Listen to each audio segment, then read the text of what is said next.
दोस्तों, एक छोटा सा देश जहां लोग अपने रोजमर्रा की जिंदगी समुद्र के साथ बिताते हैं। बच्चे सुबह स्कूल जाते हुए लहरों को देखते हैं और बुजुर्ग शाम को बीच के किनारे बैठकर समुद्र देखते हैं। लेकिन आज इनके दिमाग में एक ही सवाल है, क्या कल तक उनकी ये जमीन बचेगी या नहीं। ये कहानी है तुवालू की। पैसिफिक ओशन के बीच एक छोटा सा आइलैंड नेशन जो आज समुद्र में डूबता जा रहा है। तुवालू दुनिया के सबसे छोटे देशों में से एक है, सिर्फ 9 आइलैंड्स और लगभग 11,000 लोगों का घर। पर इसकी प्रॉब्लम वाकई में बहुत बड़ी है। क्लाइमेट चेंज सिर्फ एक साइंटिफिक टर्म नहीं है, बल्कि एक ऐसी रियलिटी है जो पूरी ह्यूमैनिटी के फ्यूचर को खतरे में डाल सकती है। इस वीडियो में हम देखेंगे कि कैसे तुवालू हर साल समुद्र के नीचे डूबता जा रहा है, क्यों ये दुनिया का पहला डिजिटल नेशन बनने जा रहा है, और क्या हम अब भी इसे बचाने के लिए कुछ कर सकते हैं या नहीं।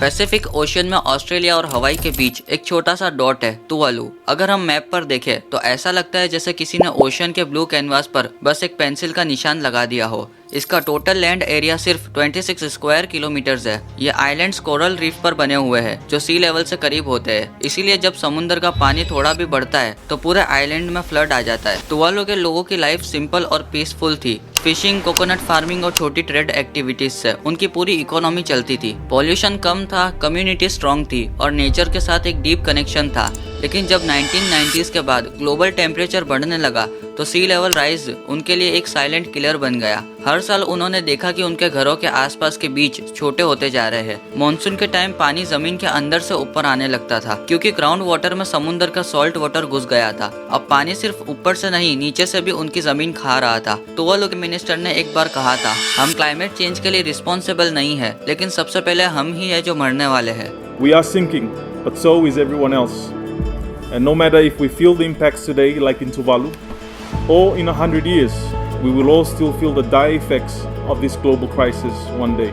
दुनिया के कार्बन एमिशन में तुवालू का कंट्रीब्यूशन सिर्फ 0.0002% है, लेकिन सबसे पहला देश वही है जो गायब होगा। हर साल तुवालू के आसपास के सी लेवल 4 मिलीमीटर तक बढ़ते हैं। अगर यह रेट ऐसा ही चलता रहा तो 2050 तक तुवालू का आधा हिस्सा डूब जाएगा और सेंचुरी के एंड तक पूरा देश पानी के अंदर डूब जाएगा। तुवालू के लोग अपनी जमीन छोड़ना नहीं चाहते।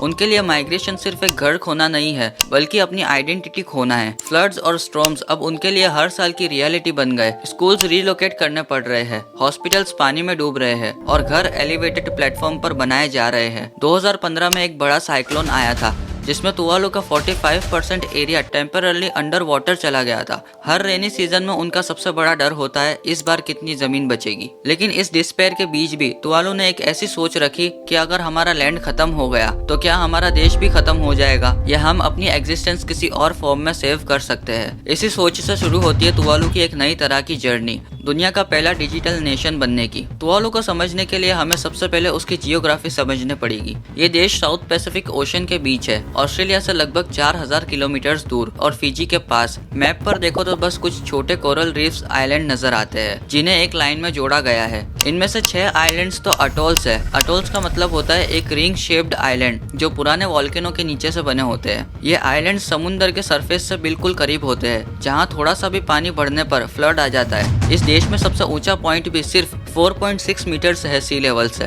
मतलब अगर समुद्र की एक बड़ी लहर भी आई तो पूरा देश पानी में चला जाएगा। तुवालू के कैपिटल का नाम है फुनाफोती। ये एक पतला लंबा आइलैंड है जो ड्रोन फुटेज में एक स्नेक जैसा दिखता है। फुनाफोती में ही एयरपोर्ट भी बना है और इंटरेस्टिंगली उसी रनवे के साइड पर लोग इवनिंग में खेलते हैं, क्योंकि फुनाफोती का लैंड इतना कम है कि उसके पास और जगह ही नहीं बची। तुवालू के लोगों की लाइफ समुद्र के आसपास घूमती है। टूरिज्म ऑलमोस्ट एग्जिस्ट ही नहीं करता, क्योंकि यहाँ आना मुश्किल है और समुद्र ही उनकी सबसे बड़ी प्रॉब्लम है। ग्लोबल वार्मिंग की वजह से जब आर्कटिक और एंटार्क्टिक रीजन में बर्फ पिघलती है तो ओशन वाटर एक्सपांड होने लगता है और इसका सबसे बड़ा impact in low lying islands पर होता है। नासा के डेटा के मुताबिक 1993 से लेकर 2023 तक तुवालू में सी लेवल्स 15 सेंटीमीटर तक बढ़ गए हैं, जो ग्लोबल एवरेज से 1.5 गुना ज्यादा है। अगर तुम सोचो तो 15 सेंटीमीटर सुनने में तो छोटा लगता है, लेकिन अगर एक घर सिर्फ 2 मीटर ऊपर बना हो और हर साल पानी 4 मिलीमीटर बढ़ रहा हो तो कुछ ही डेकेड्स में वो घर पानी में डूब सकता है। 2050 तक तुवालू के सी लेवल्स 30 सेंटीमीटर तक बढ़ने की प्रिडिक्शन है और 2100 तक 1 मीटर। मतलब अगले 75 ईयर्स में इस देश का 90% हिस्सा पानी में चला जाएगा। ये एक नेचुरल डिजास्टर के साथ साथ एक स्लो मोशन ट्रेजेडी भी है। आज भी हर साल 4-5 दिन के लिए फ्लड आता है, लेकिन 2050 तक ये नंबर 25 दिन हो जाएगा और 2100 तक साल के 100 दिन तुवालू फ्लड में डूबा रहेगा। यहाँ का पानी सिर्फ ऊपर से नहीं, नीचे से भी जमीन को खराब कर रहा है। सॉल्ट वाटर इंट्रूशन की वजह से उनके फील्ड्स में अनाज नहीं उग रहे हैं, कोकोनट ट्रीज खराब हो रहे हैं और उनके ड्रिंकिंग वेल्स में खारा पानी आ गया है। तुवालू एक ऐसा देश है जहाँ पानी चारों तरफ से है, लेकिन लोगों के पास पीने लायक पानी नहीं है। उन्होंने कुछ कोस्टल बैरियर्स भी बनाए हैं, कुछ जगह पर कंक्रीट वॉल्स भी लगाई है, लेकिन ये सब एक टेम्पररी सॉल्यूशन है। जब तक समुद्र बढ़ रहा हो और हर बार उसका फोर्स ज्यादा हो तो कंक्रीट वॉल्स भी ज्यादा नहीं टिकती। तुवालू के पास पैसा भी लिमिटेड है। इनकी जीडीपी लगभग $60 मिलियन है, मतलब एक मीडियम सिटी के बजट के बराबर। और सबसे बड़ा चैलेंज है जियोग्राफी। अगर मुंबई में फ्लड आए तो लोग हाई ग्राउंड पे जा सकते हैं, लेकिन तुवालू में कोई हाई ग्राउंड ही नहीं है। ये एक फ्लैट देश है, सब कुछ एक ही लेवल पर है। इस देश के मिनिस्टर ने एक बार कहा था, हमारे पास ऊपर जाने के लिए कोई पहाड़ नहीं है, बस समुंदर है। अब गवर्नमेंट के पास भी 2 ही ऑप्शन बचते हैं, या तो लैंड आर्टिफिशियली ऊपर उठाया जाए या लोगों को माइग्रेट किया जाए। आर्टिफिशियल लैंड बनाना दुबई जैसे लग्जरियस सिटी के लिए पॉसिबल है, लेकिन तुवालू के लिए मुश्किल है।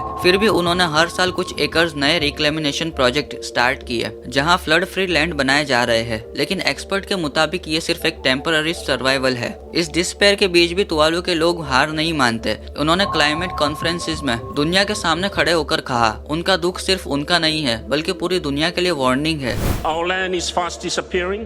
Tuvalu is literally sinking. Tuvalu एक रिमाइंडर है कि अगर हमने अब भी कार्बन एमिशन कम नहीं किया तो कल अपना भी नंबर आ सकता है। तुवालू ने एक और रिवोल्यूशनरी आइडिया सोचा, अगर फिजिकल लैंड नहीं बच सकता तो अपने देश को डिजिटल फॉर्म में शिफ्ट क्यों नहीं कर दिया जाए। तुवालू के लोगों के लिए समुद्र एक वक्त में उनकी जरूरत थी, लेकिन अब वही उनका सबसे बड़ा दुश्मन बन गया है। हर साल हर तूफान के बाद कुछ जमीन गायब हो जाती है, हर फ्लड के बाद कुछ घर, कुछ यादें और कुछ हिस्ट्री पानी में समा जाती है। लेकिन इस प्रॉब्लम से लड़ते हुए तुवालू के पास एक और रियलिटी भी आ गई, माइग्रेशन। क्लाइमेट चेंज का इम्पैक्ट अब इतना सीरियस हो चुका है कि तुवालू की गवर्नमेंट ने ऑफिशियली ये मान लिया है कि अगर ग्लोबल टेम्परेचर इसी तरह बढ़ता रहा तो एक दिन पूरा देश पानी में डूब जाएगा। इसके बाद उन्होंने एक हिस्टोरिक डिसीजन लिया, अपने सिटीजन्स को बचाने के लिए प्लान भी बनाना। ये प्लान भी सिंपल था, अगर देश बच नहीं सकता तो लोगों को किसी और देश में शिफ्ट किया जाए। तुवालू ने ऑस्ट्रेलिया के साथ फेलेपिली यूनियन ट्रीटी साइन की। ये ट्रीटी एक ग्लोबल माइलस्टोन थी, जिसमें ऑस्ट्रेलिया ने तुवालू के सिटीजन्स के लिए एक स्पेशल क्लाइमेट वीजा लॉन्च किया था। इस वीजा के जरिए हर साल 280 तुवालू के लोग परमानेंटली रेसिडेंसी ले सकते हैं ऑस्ट्रेलिया में। ये दुनिया का पहला क्लाइमेट माइग्रेशन प्रोग्राम था, जिसमें किसी देश ने ऑफिशियली अपने लोगों के लिए रेफ्यूज ऑफर किया क्लाइमेट चेंज के नाम पर। जब ये स्कीम ओपन हुई तो 8,750 लोगों ने अप्लाई किया,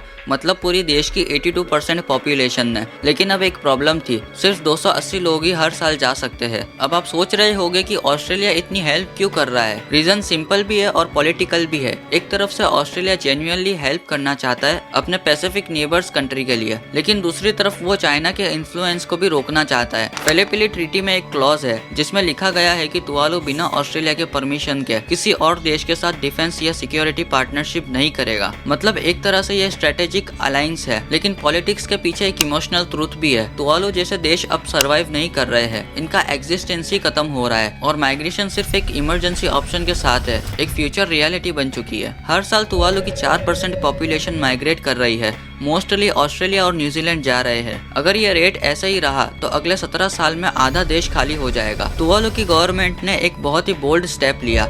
उन्होंने डिसाइड किया कि अगर फिजिकल लैंड डूब भी जाए तो भी तुवालू कंट्री बना रहेगा। उन्होंने यूएन में अपील की, राइजिंग सी लेवल के बावजूद तुवालू एक सोवेरियन नेशन के तौर पर रिकॉग्नाइज किया जाए। इंटरनेशनल लॉ के मुताबिक एक देश तब तक कंट्री कहलाता है जब तक उनके पास एक डिफाइंड टेरिटरी हो और एक परमानेंट पॉपुलेशन हो। लेकिन तुवालू के लोगों ने कहा, अगर हमारी जमीन खत्म हो गई तो हम अपनी आइडेंटिटी डिजिटल वर्ल्ड में प्रिजर्व करेंगे। यहीं से शुरू होती है दुनिया के पहले वर्चुअल नेशन की कहानी। एक देश जो फिजिकली एग्जिस्ट नहीं करता लेकिन डिजिटली पूरी तरह से रिक्रिएट हो रहा है। हर घर, हर पेड़, हर याद ऑनलाइन फॉर्म में सेव की जा रही है। ये एक फ्यूचरिस्टिक आइडिया के साथ एक सर्वाइवल स्ट्रेटेजी है। जब दुनिया के लीडर्स क्लाइमेट कॉन्फ्रेंसेस में प्रोमिसेस कर रहे थे, तब तुवालू के लोग क्वाइटली एक नए मिशन में लग चुके थे, अपने देश को डिजिटली बनाने के मिशन में। उन्होंने डिसाइड किया कि अगर समुंदर हमारी जमीन डुबा देगा तो हम अपना देश इंटरनेट पर रीबिल्ड करेंगे। ये आइडिया सुनने में तो साइंस फिक्शन लगता है, लेकिन तुवालू के लिए ये एक सर्वाइवल का लास्ट होप था। 2023 में तुवालू के मिनिस्ट्री ऑफ फॉरेन अफेयर्स ने अनाउंस किया कि पूरे देश का 3D डिजिटल ट्विन बनाया जाएगा।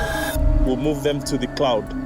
Islands like this one won't survive rapid temperature increases. मतलब हर बिल्डिंग, हर ट्री, हर रोड और हर मॉन्यूमेंट को हाई रिजोल्यूशन में 3D स्कैन किया जाएगा। ये डिजिटल तुवालू मेटावर्स जैसी एक वर्चुअल दुनिया में एग्जिस्ट करेगा, जहां लोग अपने हेरिटेज और कल्चर के साथ इंटरेक्ट कर सकेंगे। तुवालू के फॉरेन मिनिस्टर साइमन कोफे ने यूनाइटेड नेशन में standing on a virtual floated stage कहा था, जिसमें उन्होंने कहा एक रिमाइंडर के तौर पर अगर क्लाइमेट चेंज कंटिन्यू हुआ तो हम सबका फ्यूचर भी डिजिटल आर्काइव बन जाएगा। तुवालू का डिजिटल वर्जन सिर्फ एक 3D मैप नहीं होगा, ये एक फुल्ली फंक्शनल वर्चुअल स्टेट होगा, जहां पर लोग डिजिटली वोट कर सकते हैं, गवर्नमेंट पॉलिसीज एक्सेस कर सकते हैं और अपने डिजिटल पासपोर्ट के जरिए आइडेंटिटी मेंटेन कर सकते हैं। मतलब अगर फिजिकल लैंड खत्म हो जाए तो भी तुवालू का सिटीजनशिप और गवर्नेंस डिजिटली जिंदा रहेगी। इस प्रोजेक्ट का एक डीप इमोशनल एस्पेक्ट भी है। लोग अपने फेस्टिवल, सॉन्ग्स और स्टोरीज को डिजिटली प्रिजर्व कर रहे हैं ताकि उनका कल्चर वर्चुअल वर्ल्ड में बचा रहे। ऑस्ट्रेलिया और न्यूजीलैंड जैसे 25 कंट्रीज ने अब तक तुवालू के डिजिटल स्टेट स्टेटस को ऑफिशियली रिकॉग्नाइज कर लिया है। मतलब दुनिया के मैप में तुवालू गायब हो सकता है, लेकिन दुनिया के सिस्टम में वो फिर भी लीगली देश कहलाएगा। G20 कंट्रीज जो दुनिया के टोटल कार्बन एमिशंस के 80% के रिस्पॉन्सिबल है, उन्हें एक्शन लेना होगा। लेकिन जब तक हम इंडिविजुअली भी अपना कार्बन फुटप्रिंट कम नहीं करेंगे और फॉसल फ्यूल से रिन्यूएबल एनर्जी तक शिफ्ट नहीं करेंगे,